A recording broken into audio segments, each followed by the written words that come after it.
The challenges that would face that were different is that, when your business is rolling down the road, there are all the things can happen, both inside and outside the vehicle. And we decided to file a civil rights suit, which was based on a free and appropriate education against the U.S. Department of Transportation and the National Highway Traffic Safety Administration, NHTSA. So that was a big doing because it was just us. And we would go to Washington after we filed this lawsuit. And our lawsuit, we weren't trying to get any money. We spent all our own money on presenting this case. But the case was basically that the federal government, need to develop a wheelchair that's safe during transportation. We had to play hardball too and said, no, we're not giving up. It was a lot of perseverance that we had to get through on that matter. And we jokingly said that we felt we had a hit list on us from the wheelchair manufacturer. Even some in our industry said, what are you doing? Because now we're going to have to reconfigure our buses. It's going to cost us money. This was a big deal. It became an international standard, and it's called WC19. If you see a wheelchair these days, or going to be a little marker on there, say WC19. That came from the little Dean Transportation, Lansing, Michigan. I'm blessed with eternal optimism, so I knew there's always ways to figure things out, and I've never been shy about the fact of saying that I'm going to surround myself with other good people with skills that I don't have. When I started my career, the next real blessing besides getting the opportunity to work with special needs was the development of the Special Olympics. And when I'm gone, I'm going to say that's the number one impact that I had in my entire life, because that was just such a tremendous opportunity to be part of the whole development of a program that now has been going on 50 years. With a lot of things in my business world, I just say I do them because I think they're the right thing to do. Today, my guest is Kellie Dean. Kellie is the CEO of Dean Transportation, Inc., Dean Management Services, Inc., and Dean Trailways of Michigan. Dean Transportation is one of the largest privately owned transportation companies in North America, employing over 2,500 people and operating 2,000 vehicles in over 50 offices across the state of Michigan. Kellie Dean is a graduate of Michigan State University with a bachelor's degree from the College of Education and a master's degree in special education administration. During his teaching tenure, Kellie was named Outstanding Special Education Teacher in Michigan by the Council for Exceptional Children. Upon receiving this award, Kellie also became the Director of Special Olympics for Mid-Michigan, where he spent years joyfully coaching, fundraising, and transporting children to various Special Olympic events. In the early 90s, Kellie transitioned from educator to business owner while keeping his primary focus on helping special needs children and giving back to the community. In 1990, he co-authored the National Minimum Standards for Special Education School Bus Operations, forcing a monumental overhaul to protect students with disabilities and improving conduct and manufacturing on a global scale.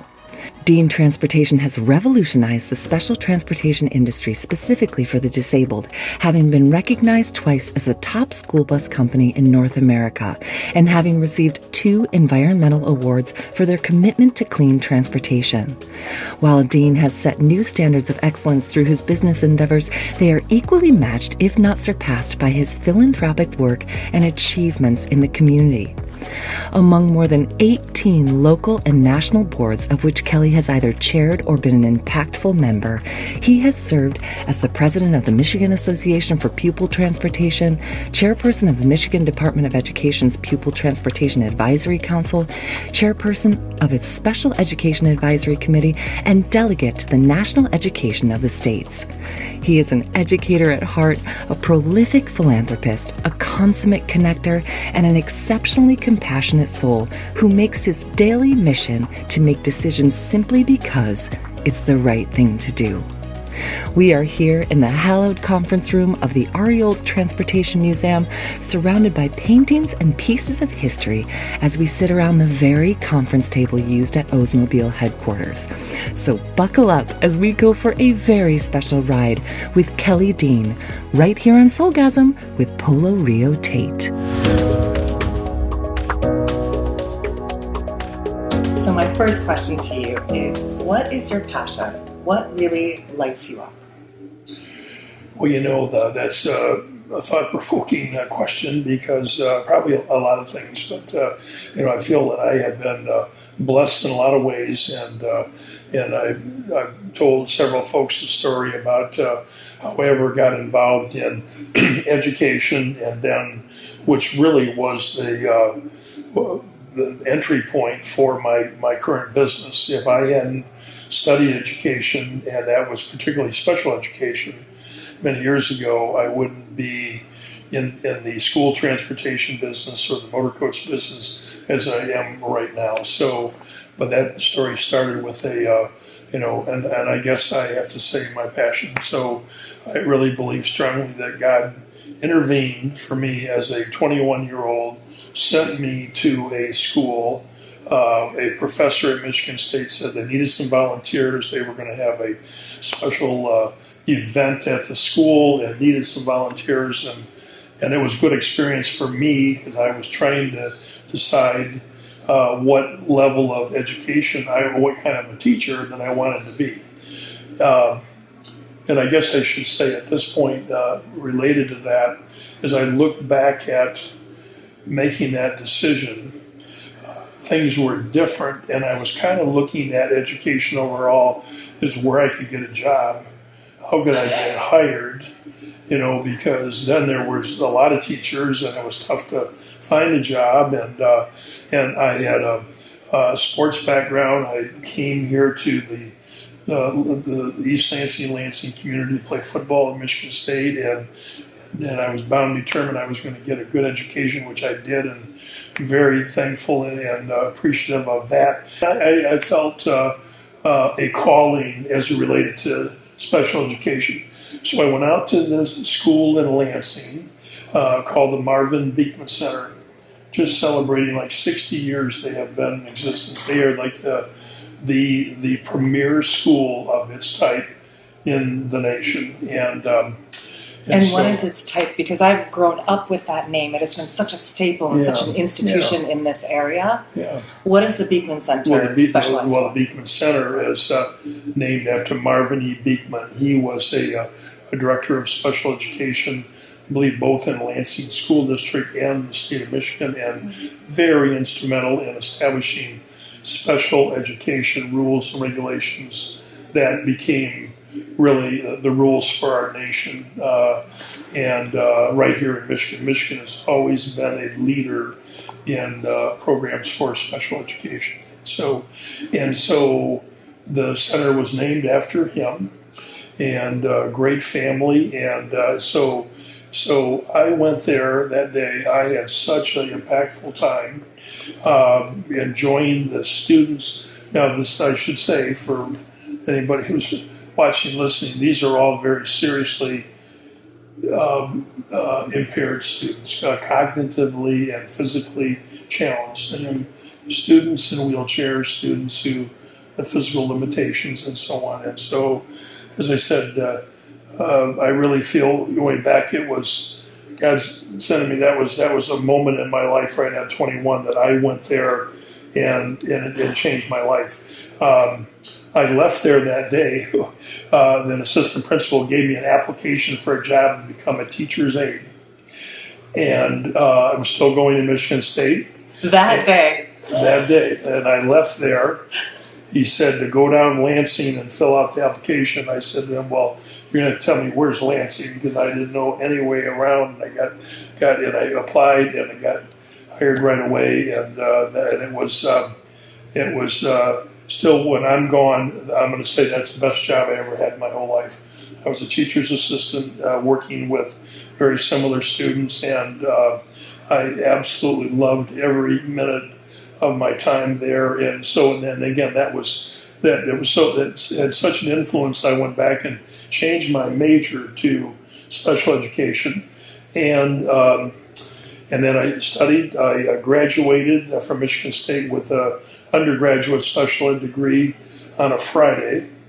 I went through graduation on Saturday, and I started my new job on Monday. So I took Sunday off that weekend and started my brand new job, and was there for quite a lengthy period of time. And then I continued to get a master's degree in special ed and administration, and had a chance to continue to move up. And I got a premier assistant principal's job at a very large school in Lansing called North School, orthopedically challenged and physically and medically challenged kids, and hearing impaired, and I just loved every minute of it. So just a great start for that career. So during that time period, while I was just really enjoying it, my plan was to continue to move up the ranks and make a difference in the lives of all these kids and parents. I loved having parent meetings. A lot of people didn't like that. I loved them because you really could sit down and help support the family's needs with their special children, and it was so great. So a gentleman named Lyle Stevens became a friend of mine, because during all this time period, I also, with my passion and background in sports, became one of a few folks that helped start the Special Olympics here in the state of Michigan and here in mid-Michigan. I was wondering when that came into play. That was just unbelievable how that could be, again, so impactful. That again, a blessing in having the sport. So for several years, I coached football. After teaching all day, I would go to East Lansing High School, coach football for 4 or 5 years, and then as Special Olympics started to grow, I said, "Now this is what I wanted to do." So we helped to develop all the sports. You were the coach, the coordinator, the travel coordinator. You did everything, and it was such a great experience. So during this whole time period, I met this gentleman named Lyle Stevens. And we always laughed for years about how I met him, because we were out going to a Special Olympic event, and he was driving the bus we're on. So I didn't know at the time he owned the bus, and he was driving, and he was donating all his time, and he did it on a regular basis. And again, a real commitment to the Special Olympics. And his company was Special Transportation. It was called Special Transportation. Yep. Wow. And he was a retired state motor carrier officer of the Michigan State Police. So he was the person that kind of regulated all the over-the-road trucks and buses and so on. And so he started recruiting me to come work for him. Special education became mandatory. He was buying yellow school buses, which was new. He was recruiting me with a special ed background, and for 2 years I turned him down. I said no. I was enjoying my time too much as a school administrator, and I'd finished my master's degree. I just finished that, and so finally the light bulb went on, and it hit me that what he was doing was significant for education. Hearing you talk about it explains and it sort of illustrates what you were talking about in terms of you knowing at the moment when you were still teaching, mm-hmm. and wanting to make the jump with Lyle Stevenson, mm-hmm. in his special transportation business, which would later become Dean Transportation. Yes. You're illustrating that beautiful realization that you had, that transportation is such a huge part of education. And for all of us who to either take it for granted just out of obliviousness, we don't realize how integral that is. And especially when your drivers and your company is responsible for transporting all of these little souls who need to go and learn. And then as you've expanded, of course, transportation is everything in terms of getting people, like you said, not just physically there, but mentally there and in a state ready to learn. Sure.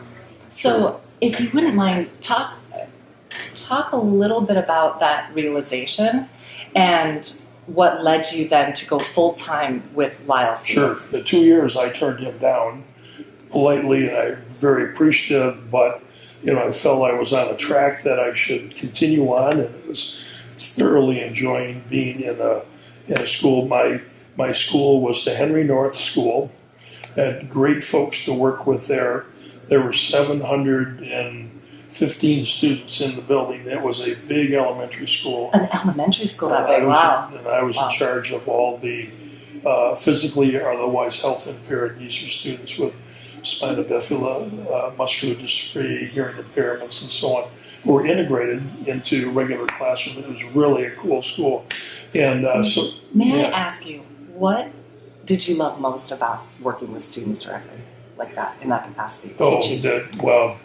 The students themselves were just, your enthusiasm, that lit me up. I mean, that was really, to see them and to support them and to make sure that they had the right school placements and all the things that would go into the, proper assignment of a special students. But I mentioned before, I thought it was a little different because I enjoyed the conversations with the parents so much, and the parent meeting would be sometimes, a challenge because the parents, you think about it, the challenge that they face 24 hours a day, and we have the students here for a few hours, and how do you make a difference? How do you really make a difference? And it's the teamwork with the physical therapist and the occupational therapist and the speech folks and the teachers and everybody pulling together. I enjoyed that so much, building a good plan for the students. And I never forget about a young student in special ed. There's these meetings called an individual educational plan. It's where you'd sit down and you'd build a proper educational plan for a student. Oh my gosh, that's amazing. And we had a young hearing impaired student that we knew he had a tremendous amount of potential. But Mom was quite protective of his growth and protective, and we wanted him to have a greater experience in life and things. And so, long story short, it was we had a meeting about his future plans. It took 8 hours. It was a long, drawn out. So we finally, came to the realization of getting him some experience outside the classroom and so on. Well, long story short, he was able, from these experiences that we helped Mom to work through, that he went back to his local school district, joined the golf team. He's hearing impaired, and he won the state championship in regular on the golf team at his local school district. That would talk about a feeling of success. That 8-hour meeting that we had back, 4 or 5 years before that. What did that do? So kind of played out. Those are all important, but oh my gosh, the meetings that we would have when I was a teacher would be, parents that literally couldn't afford the wheelchair that was needed to get their child around, or how about a family with twins. They had to buy 2 of everything, including two $40,000 electric wheelchairs to get them around. How do we navigate and figure that out? So I enjoyed that so very much, and I enjoyed all the folks in special ed. And then here comes Lyle Stevens recruiting me to go to school bus side to transport kids. So I respectfully turned him down until finally I said, that's a pretty important part of education. How do you get them there? So we came to an agreement, and I went to had a retire from the school district, Lansing Public, went to work with Lyle, and never looked back. Always, we knew there was so much to do in developing safety protocols, national rules and regulations, and so we kind of went to work on developing training programs and reached out here locally to Lansing Community College and developed a whole curriculum on how to train school bus drivers and bus attendants on how to work with children with special needs. It became the national norm for the best of all training for working with students with disabilities. So that's an amazing accomplishment when you think about the logistics involved in truly transforming the standard practices of that. Yes. That's huge. The ripple effect of that is massive. The ripple effect, and Lyle, I was coming from special ed. I was new. I was learning transportation and all the ins and outs. And we had one office and a couple offices, and that we were very, very busy. Then we were in Lansing. We were in Mount Pleasant, Elma. And Lyle came to me one day and said, we really need to do something about the challenge we have with students in wheelchairs. He had just great foresight that he knew that wheelchairs on any type of a crash would fall apart in any kind of a vehicle. And at that point in time, we were going to places like Myers and buying tie-down straps that you use for cargo. Yes. That's how we would transport the wheelchairs. Even before that, they were the old-fashioned rubber bungee cord. I mean, you can make a movie about that. If you had to make a quick stop and you got bungee cords, it doesn't hold very well. So we went through all of the process there. And I've talked about the Beekman Center name. There's another really significant member of the family, Marvin Beekman's son, Linwood Beekman, became the foremost attorney in special education law in our nation. Wow. So he defended districts and parents and did a whole career, trained people on how to mediate issues related to parents and getting proper services, and they're just across the nation. So Linwood, so we had a discussion, and we had a special education parent, and we decided to file a civil rights suit, which was based on a free and appropriate education against the U.S. Department of Transportation and the National Highway Traffic Safety Administration, NHTSA. So that was a big doing because it was just us, and we would go to Washington after we filed this lawsuit. And our own lawsuit, we weren't trying to get any money. We spent all our own money on presenting this case, but the case was basically that the federal government, need to develop a wheelchair that's safe during transportation. You also need to figure out how to tie them down. So after a lot of work, and we were ignored by them for a couple of years, totally ignored. Again, a civil rights suit on behalf of persons with disability, and we're looking to protect those students who have no protective ways when they're riding that bus stop. So, long story short is that we won. We won twice. We forced the government into developing standards for the actual structural construction of wheelchairs. I mean, this was a big deal. It became an international standard, and it's called WC19. If you see a wheelchair these days, there's going to be a little marker on there, say WC19. That came from the little Dean Transportation, Lansing, Michigan, where we were able to force a transportable wheelchair. That's all we got out of it, and the whole industry has ran with that now, and it's certainly just about everybody who's with special needs or adults have a WC19 wheelchair now of all shapes and sizes. But even along that same time, they had to improve their standards on the lift capabilities to get in and out of the vehicle, and also the tie down. We call it the tie down procedures, is how that chair is tied down, so the chair and the passenger is protected. And we really believe on a school bus, that passenger in a wheelchair has greater protection from that student who's sitting in a regular seat without a seatbelt right now. So it really it played out really well. And So you said you were ignored for 2 years in terms of pursuing this to actually make it standard practice. I mean, that's whenever you advocate for something that fiercely and whenever you're in sort of that dogged fight, there have to be moments where you have doubt.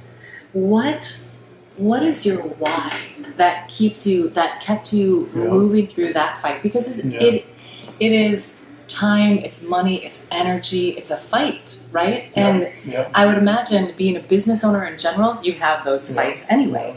And then you couple that with really taking on an institution and a wide practice that has to do with finances and money, like all of the wheelchair manufacturers. I mean, it is a major sort of battle.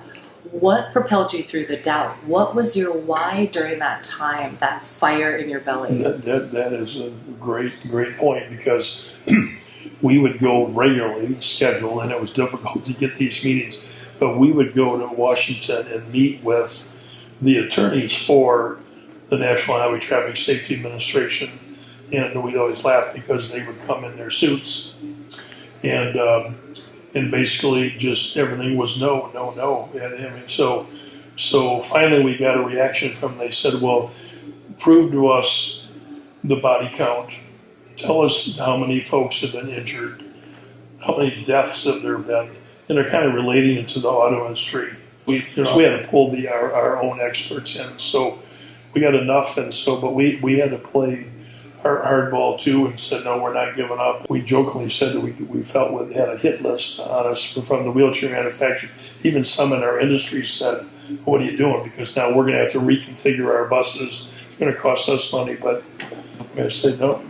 What did you say to them when they said, what are you doing? The right thing to do, yeah. So we did, and very, very pleased. And so to my story, it goes back to, leaving the school building and the environment of the, I won't call it the safe environment, but it's something I would have wanted to continue on with, but to be on the business side, other people would say entrepreneurial side of being a private bus owner. So it was about that time that Lyle, who had already had a career with the motor carrier division, and he started thinking about retirement.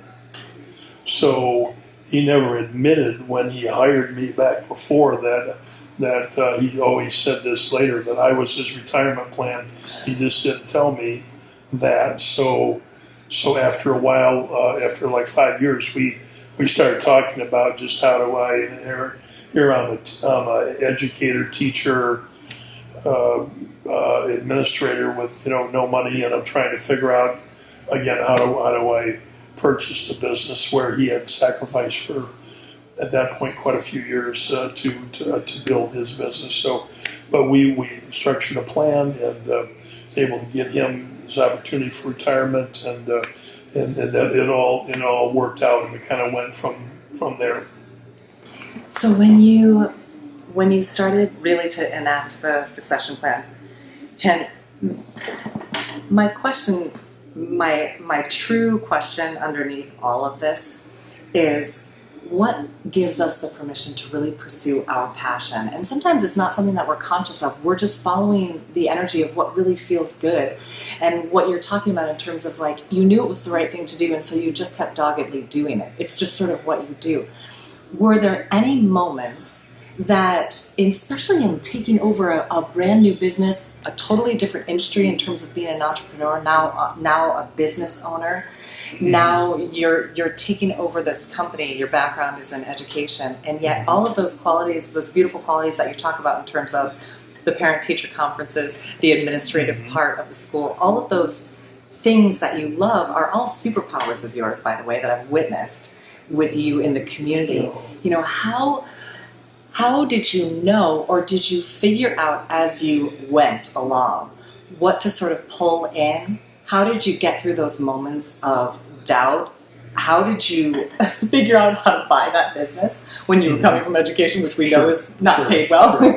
Sure. Yeah. You know, what were those? What was the inspiration? Yeah. What were the sources of inspiration? What pivotal advice did you get during that time? I'm blessed with eternal optimism, so I knew there's always ways to figure things out, and I've never been shy about the fact of saying that I'm going to surround myself with other good people with skills that I don't have. So I needed proper legal advice. I needed proper accounting. I had folks. So I utilized some of the same resources we had when Lyle was the primary owner to bridge the gap into the new businesses, and then made changes as time went on. But those were all areas that I had to be trusting in how the business factors, the things that as an administrator, I mean, you're not going to deal with state and federal taxes. You're not going to deal with payroll. You're not going to deal with. These are all things that I learned and utilized the right resources. The challenges that would face that were different is that when your business is rolling down the road, they're all that things can happen both inside and outside the vehicle, and people will run into us. People will run into people. Things happen. You have to, and how to handle those properly. I'm curious, just as an athlete, what do you see the role of the connection between mind, body, and spirit, or mind and body, soul, however you want to say it? Because in everything that you are talking about, in terms of especially your contact with the students and your sort of overview, there's always a physical component in there that you never leave out. And so often I think we try to separate the two, mind, body. But I know that along with some of the ecological, unbelievably environmental, forward-thinking technologies that you have incorporated at Dean Transportation, you also include empathy training for your drivers and self-care practices for your employees and your staff. Talk to us, if you wouldn't mind, about why you include that. What is the importance of that, and the sort of the mind-body connection? Thank you. With a lot of things in my business world, I just say I do them because I think they're the right thing to do. They're just the right thing to do. Now, somebody else would. I've had discussions over the years with the challenges of business folks like myself providing health care for employees. And I have had very significant discussions with folks like accountants and so on, said, Kelly, get out of it. Don't offer it. Don't offer health care. It's too big. It's going to be a huge problem going forward. And so my answer to that is I added on more healthcare programs internally, so employees had more options to be able to pick. Because I said if you're going to come to work, I guess it is an option and tradition. But if employees work enough hours that I can help figure out how to lower their costs and how to give them options, and they'll come and work and be happy. And so I've added that whole component, and we have a lot of support around the employees, employee assistance programs, and others for those life moments that employees have. I've always said the only way I know how to run our business is a family atmosphere, a family type business atmosphere. Yes, we are a business. Yes, we are a Michigan-based corporation.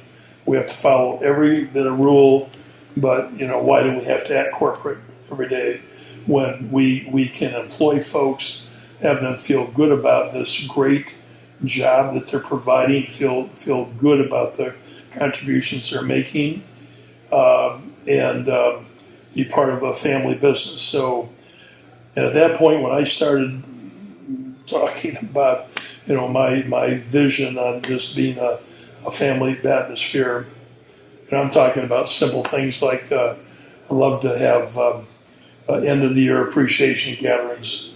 I want to be the one cooking the hot dogs and playing the music and just celebrating and saying thank you. Thank you are two very important words. And they've grown and grown and grown. And at Christmas, I had 50 Christmas gatherings, and it took 5,000 miles to go and travel to visit all the employees that we could, and better part of 6 weeks. So I worked in the car with the assistance of a driver, Bob Bullock, from our office, and we set out on a path and visited everyone. Had food, had thank yous, celebration, and a good spirit between Thanksgiving and Christmas time, and that's the atmosphere that we want to have. It's just not being corporate when we know we have to. So we're offering those as and I'm thinking, hopefully that makes us different. Hopefully it makes us different. I know that people do things and are appreciative, but we want to be different. Now this was 20 years before I would ever have the blessing of having my two sons join me in business. And then I said, well, I guess we really are a family business. What's it like to work with your son? Oh my gosh. In a true family business. Yeah.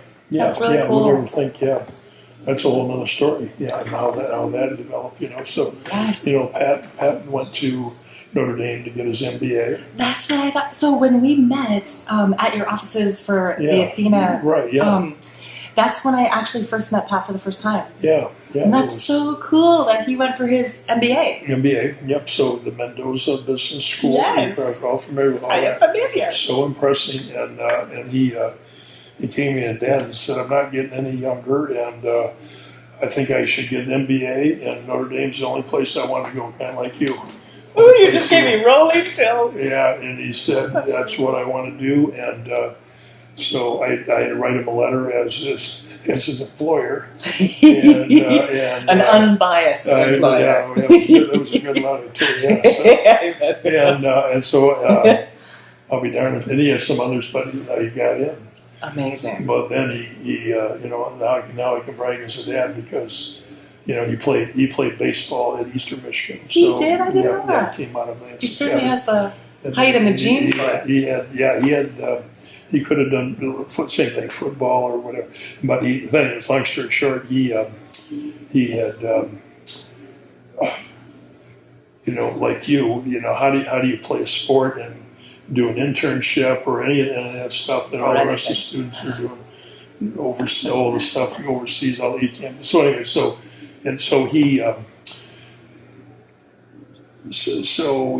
when he came, he got done with school. He was looking for work, and he was at Ford. That's why his undergraduate was business, general business, and finance. So I'd be darned. And all of a sudden he says, oh my God, he might get a job with somebody. But for all that point in time, we never talked about him coming to business. It was never expected. It was never, I didn't think I wanted them in the business. Accidents and lawsuits and all the things that happen in our kind of world. I don't like them, but you learn to have to deal with all of that, and just 9/11 and all the craziness on insurance. It was just it's been a good opportunity, and so he said. So I said, well, how about I offer you an internship to come and work with me? Let's take a year.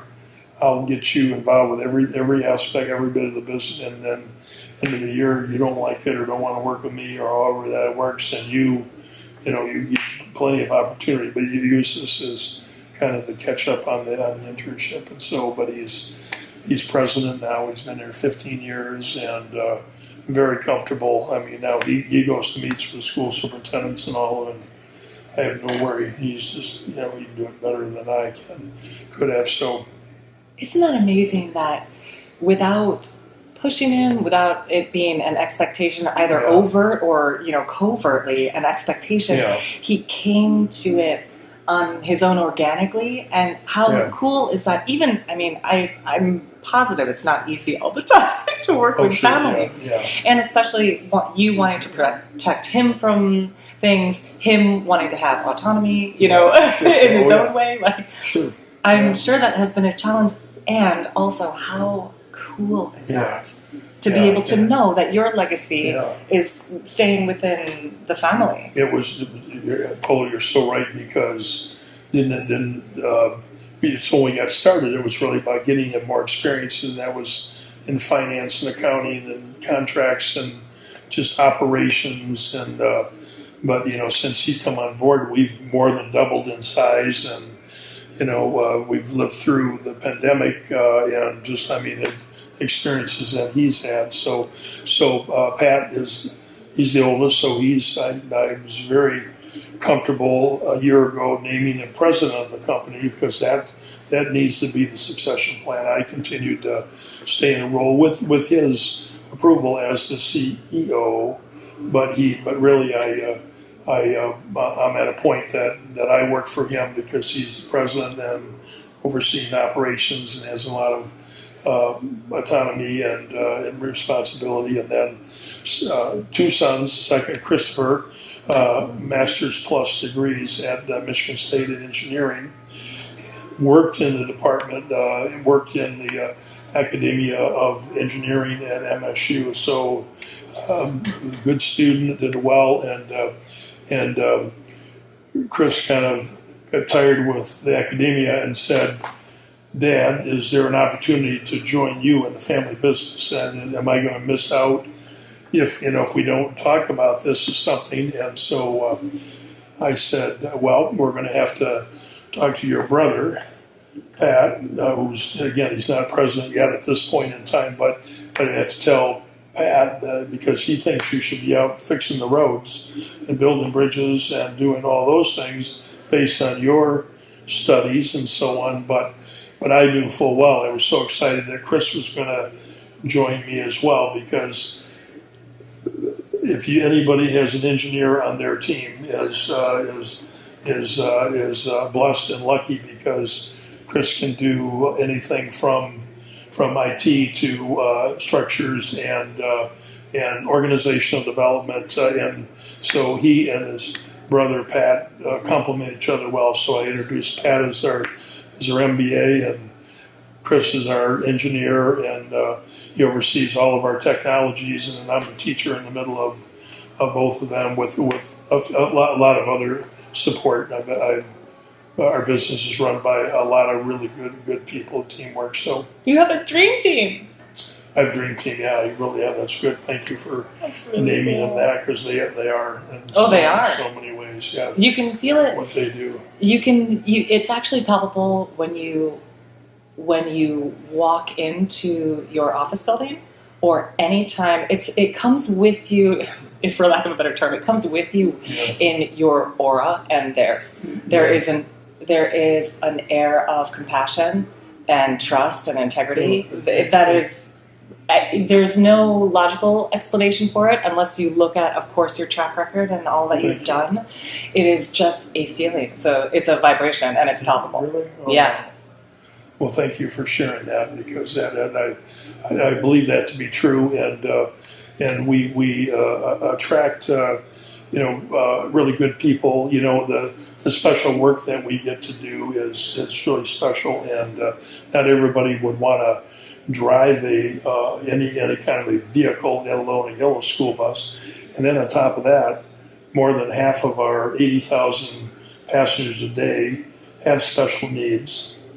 And those that come generally fall in love with what they do, both the regular ed and also the general education students that need, again, a lot of support and supervision and care, and protection to get them to school every day, and a good frame of mind to learn. And that's how we operate.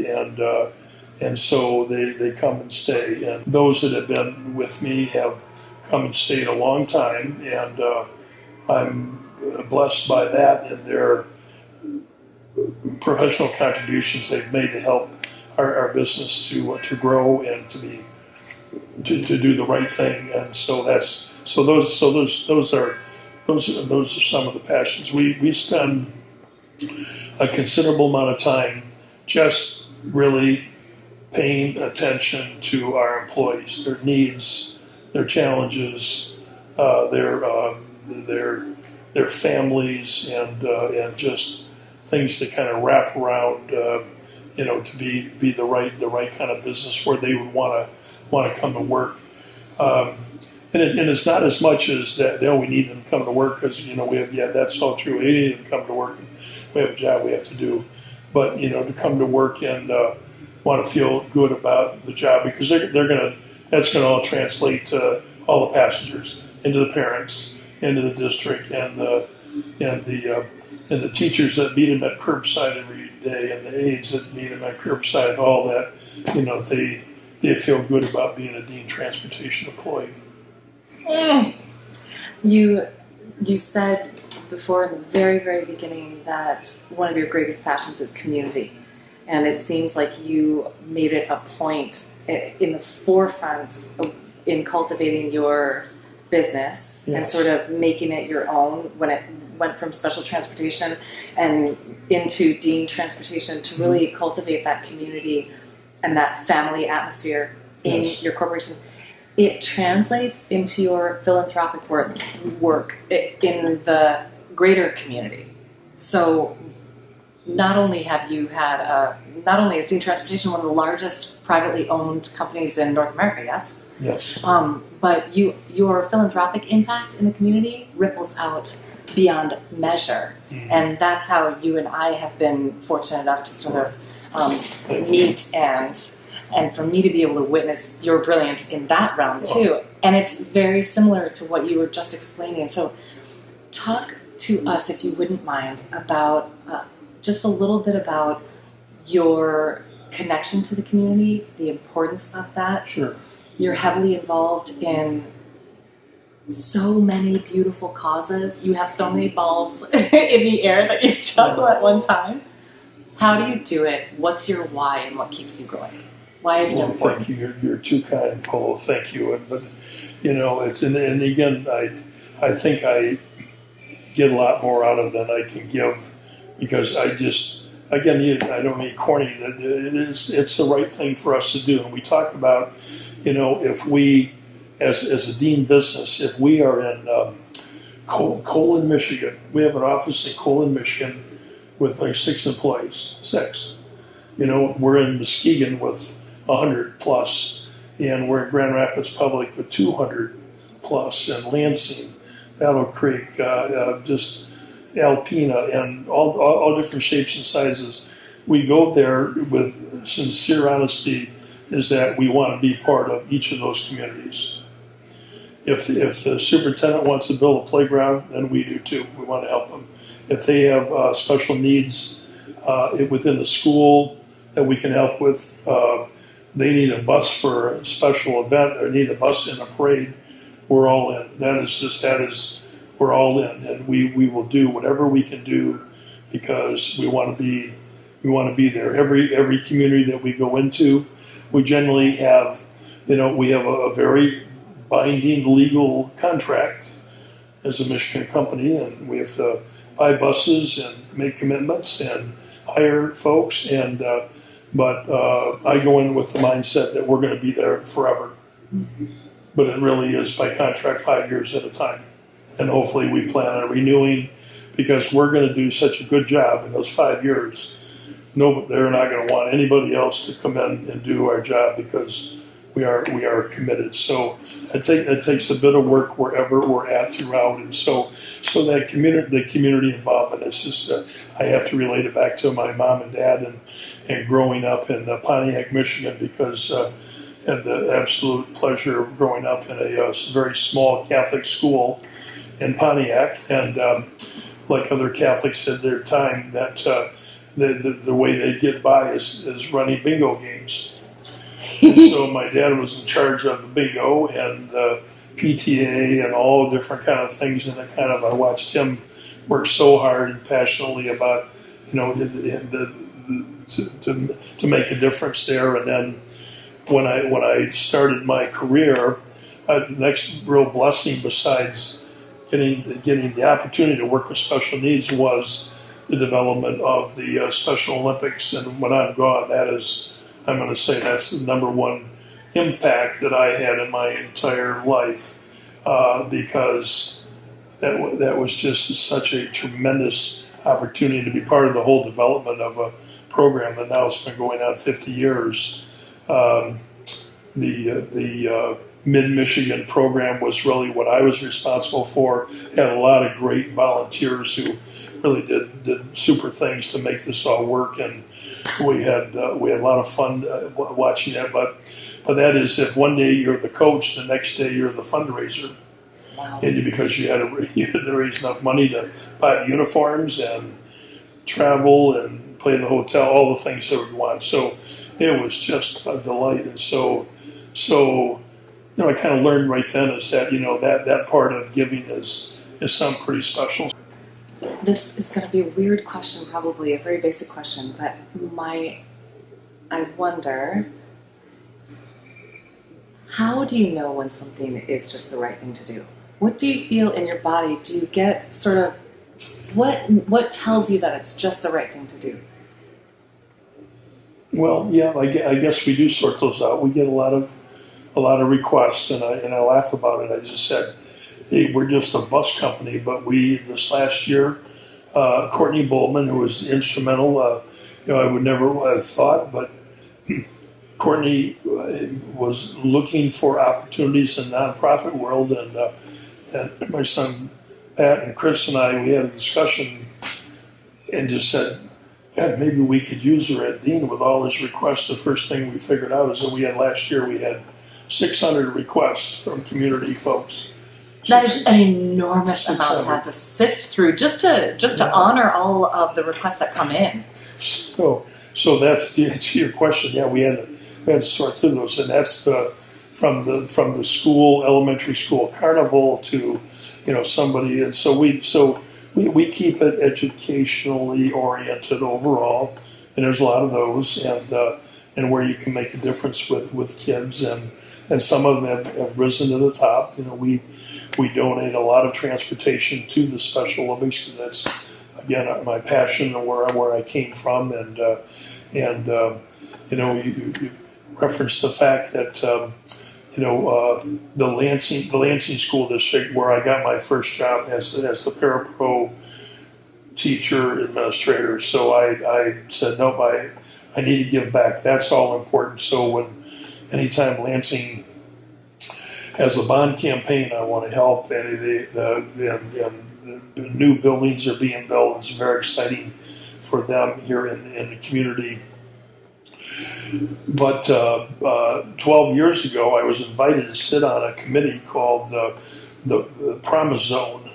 And the Promise Zone was literally a group of folks who had this task of developing a plain piece of paper. Said, here, you figure out how to develop a scholarship program for really high-risk urban kids. So a lot of work went in. A couple of years into the actual development of the Promise Zone, became the Lansing Promise, and it's prospered from there. And it really has been raising money to get our young people in the city of Lansing over the financial hurdle to get them to a 2 or 4 year degree, and then later we've added career and technical 2 years, now 4 years in Michigan State, Olivet, Davenport, and LCC. So it didn't take me long to figure out that, helping these young people get an education was going to overcome a lot of challenges in life. Like how about poverty, homelessness, advancement in jobs.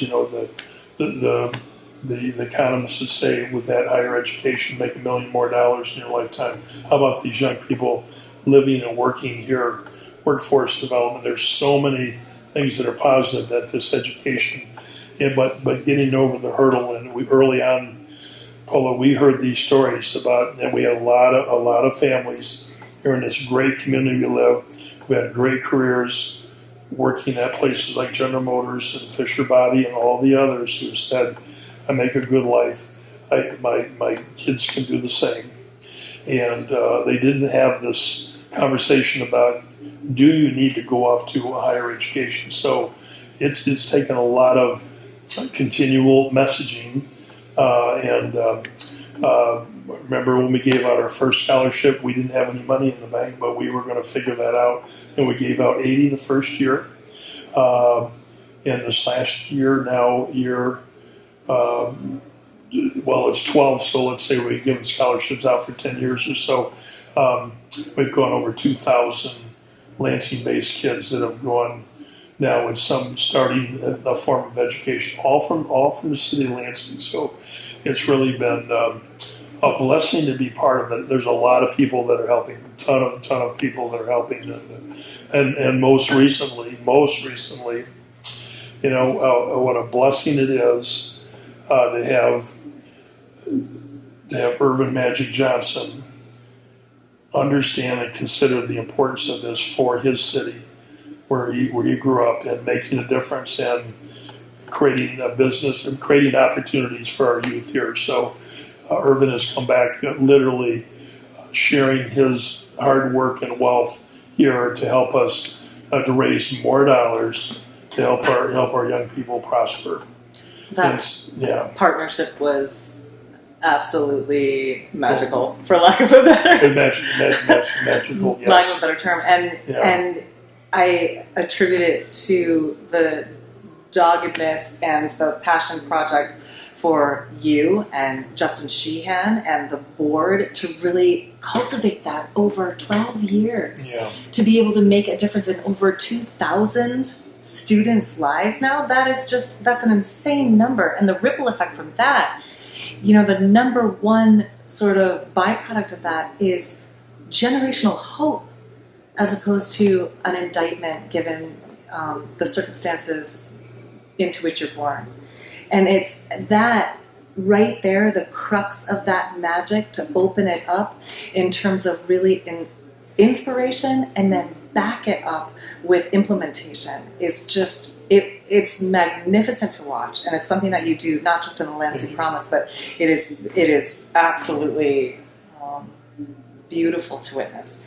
And the event that we just did, that I was fortunate enough to be able to attend with Magic, to hear him now talk about that and recognize the value in the Lansing Promise and really in his hometown too, was a testament to his brilliance and big heart and yours. And everybody else that... Your words are well said, better than I could say. I've been at it, because that has really been true. There's been a generational change, because thinking back of those early parents that didn't want to fill out any of the paperwork, even to consider being involved, and hearing stories about, no, I need my son or daughter to work because we got rent payments and food to buy for the rest of the family, and they can't go off to school. And how do we overcome those challenges? And so it's taken a lot of perseverance on a lot of people's parts to get to that part, and then start just growing. So if we had 80 students the first year, then we went to 150, then we went to 250, and we figured out we've been able to fulfill every single promise that we've made, which is technically money, but there's so much more passion amongst all the volunteers about preparation, readiness. Now discussions about starting a kindergarten with a savings program and improving reading from the third grade on, and pledging for every student in the third. And we've just our great board of directors from the Promise just made a decision that you only have to be in Lansing schools 1 year to get a full Promise scholarship. So, I mean, it is so advantageous for anyone to come here, and we've just doubled up all of our scholarships at Michigan State. So we're giving double the amount of money to go to MSU, because it's a natural progression from LCC, MSU, really promoting the career and technical. We need those trades. We've got to keep working on all those trades out there. And then Davenport and Olivet University have just been spectacular.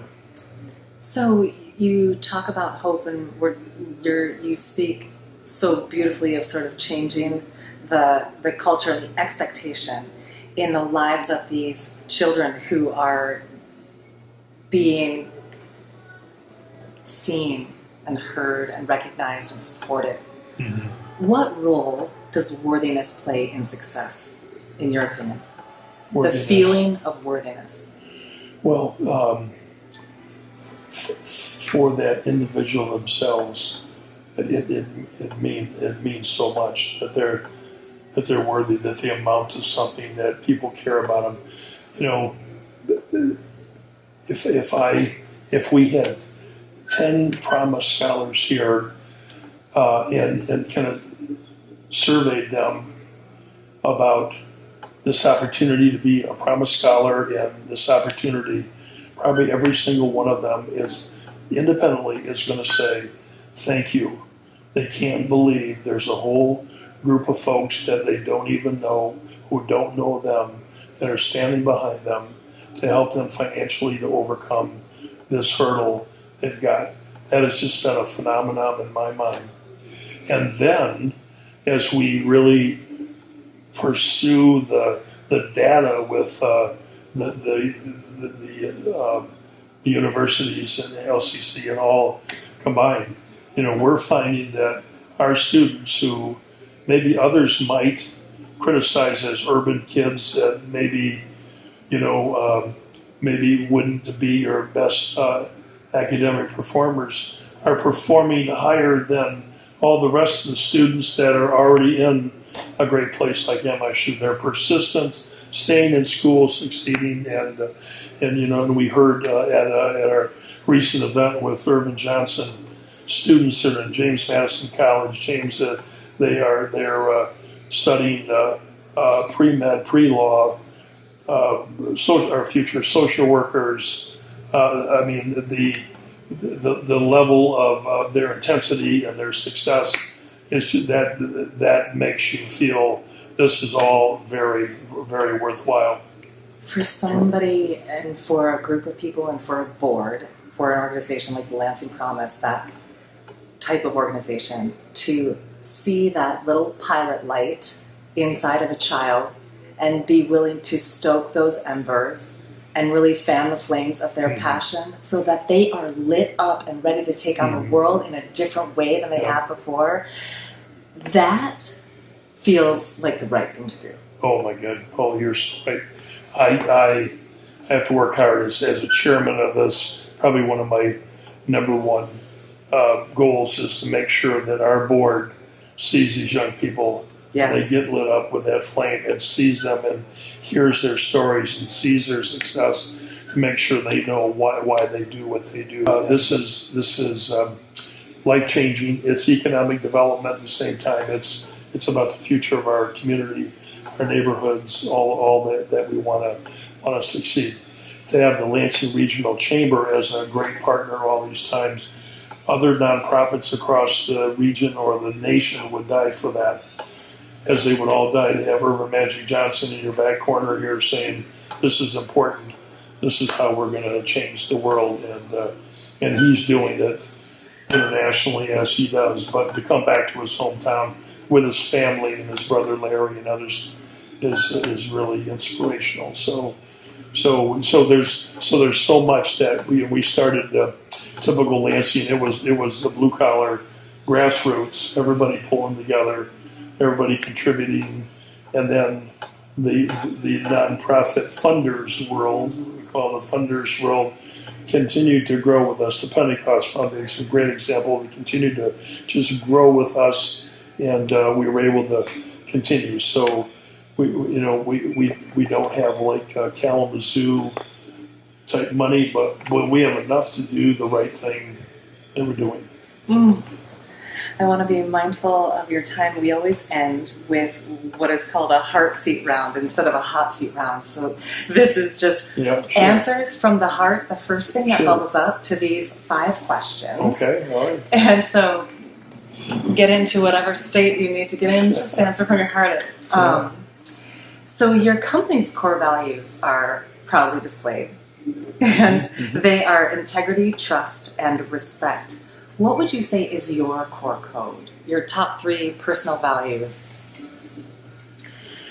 Well, I'd probably, because we spent so much time in our business world developing that culture there. I think respect and integrity is right up there. 1A, 1B, and those are all very important. I think living passionately and optimistically and doing the right thing and being a contributor rather than a taker, somebody who can be part of a community or whatever the activity is, just to give and grow along with others, making that contribution. Those are all important. But during that whole time, I think that the idea of integrity is important, and I think that the respect that you show people and doing the right thing gets you through a lot of things. What daily routines of yours are non-negotiable? What things do you really make a point of doing every day? Well, I spend a lot of time with my day. There are business things that have to happen. Supporting my key leadership, kind of taking my role in knowing that I need to support them. So they will get tired of me calling or checking in with them, saying, what can I do to support you? How do I make your job easier, better? How do I support you? What is it? So that is regular routine. When kind of pre-pandemic, I always describe myself. I was the walk around manager, the walk around CEO, because I wanted to be in the garage. I wanted to be on a bus. I wanted to be whatever, and I think that was, and I'm better than that than sitting all the time behind a desk or closed. I don't like closed doors. We keep those are all, but the employees' challenges that they have, employees that have health issues, have maybe get themselves in a financial bind. That falls to me, and I do that because I want to do that.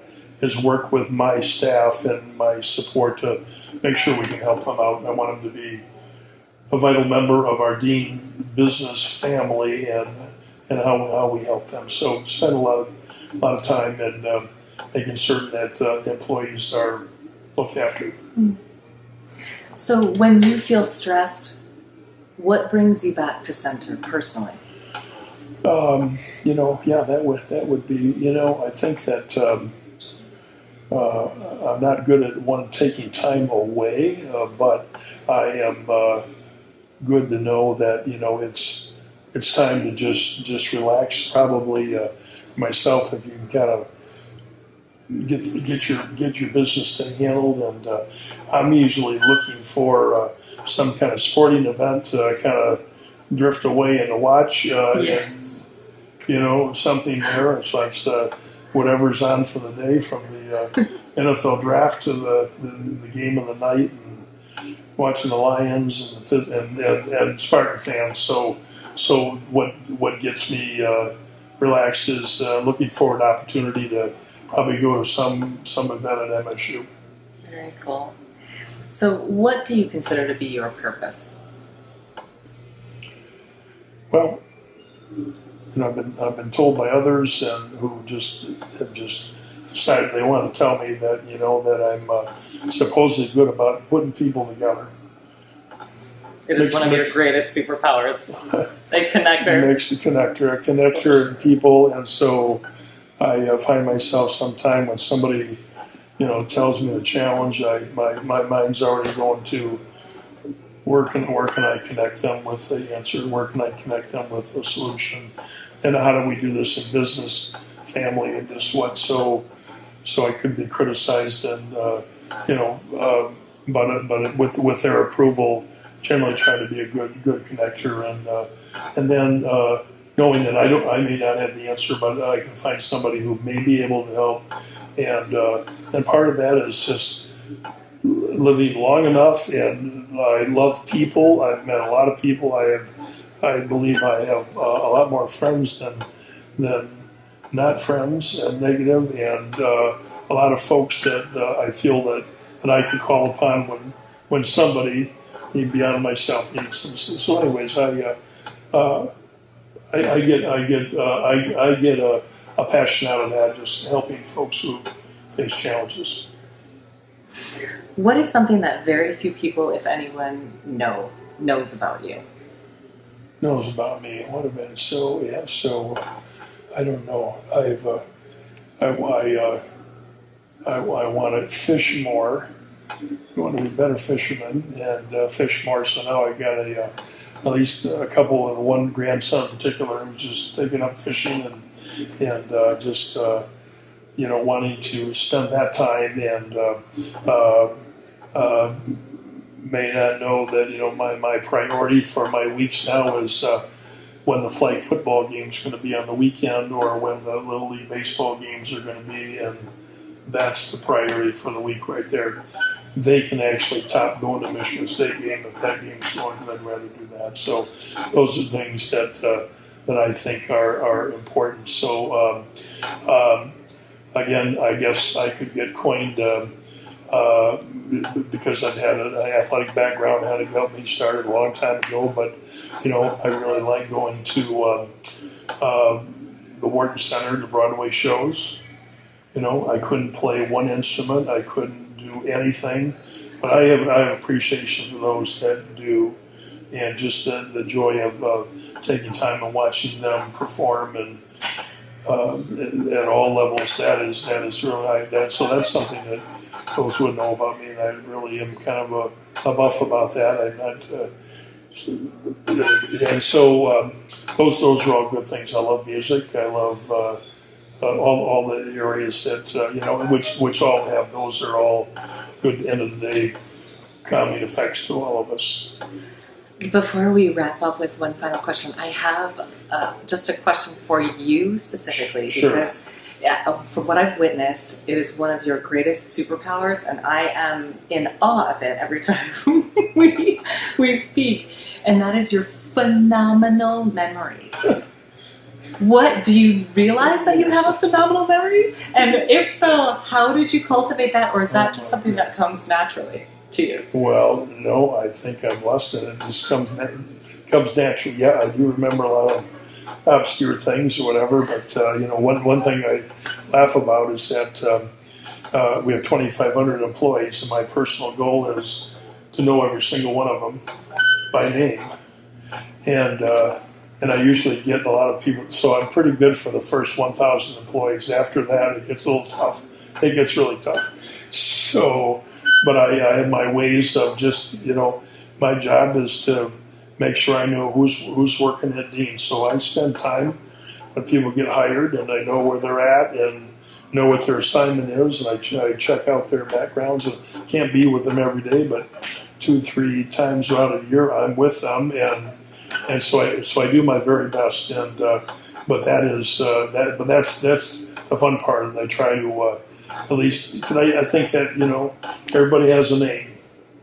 Everybody has a birthday. I send everybody a birthday card, because that's your special day. You get a birthday card, and I've included my sons in the whole process here, sending birthday cards, and they get a whopping McDonald's gift card in there to get a cup of coffee from it. But it's the birthday thought that I have employees that will send me a note and said, "You're the only birthday card I got was from you," and I said, "Well, that makes me feel good, because we were thinking of for the right reasons." And so those are things. So but everybody's got a name, and I try to remember that. And so so we work on that. But I guess it's really just paying attention. You gotta pay attention to who they are, and when you meet somebody, recognize that, and pretty good with their face, and then we go to continue to remember their name as and that makes the connection. That makes the relationship right there. Starts right there, and will keep right there. And if you don't have that, the relationships, another thing is very important to me. That and not only personal but work life as well. Well, you certainly are a contributor both in every single room that you walk into and the greater community. And you are definitely not a taker. You are a contributor and a connector. And your greatest contribution is your gigantic heart. And you keep your word and your integrity. And I'm so appreciative of this time that you are willing to spend. I know how busy you are, and I know that I don't know how busy you are. So thank you. Thank you. I appreciate you asking me. This is the first official podcast, so I hope this is worthwhile for anybody to even look at. But your questions were outstanding, thought-provoking, and so I'm glad to just sit back and share a few thoughts. A lot of things in life that we all have to appreciate, and I've been blessed with a lot of good memories and a lot of opportunities, and there's been a lot of people around me that have all helped contribute. Nobody can do anything alone, and I appreciate that, and so thank you for just including me here today, and I just I think that if there's anything that I really feel good about in our overall business world is that we're genuinely doing our best to make a difference in the lives of every passenger we have every single day, and days are not easy, but our contribution of getting them to school, and we have a motor coach business as well, where folks there are going for something fun. They're usually going for something fun. They're going to a ball game. They're going last week to the NFL draft in Detroit, and we were helping to transport them, or the Rocket Mortgage golf event, or other events, and those are all passionate. That again, we do it for the right reasons, and so thank you for the great opportunity today. Thank you, and I feel like it's extra special since we are in the Ariel's Transportation Museum. What an impact you have had, how apropos that we meet here. So thank you for being willing to go out of your way. Well, congratulations to you, your family, your heritage, all that you've done. Your mother and I have been friends for a long time, back to our teaching days that we were in the Lansing School District. Oh my gosh. Went back, and so we laugh about that. She's just wonderful. And again, from your family and her role with the Ariel's Foundation, have continued to make a difference in so many things, more than I know. But you've helped the Lansing Promise out as a mainstay and a great supporter, and the mom and the funders group have really helped make the Promise of what it is today. Well, thank you for saying that. She's a force of nature, my mom, and it's the right thing to do. The right thing to do, absolutely. Thank you. You're welcome. Love you, Julie. You're welcome.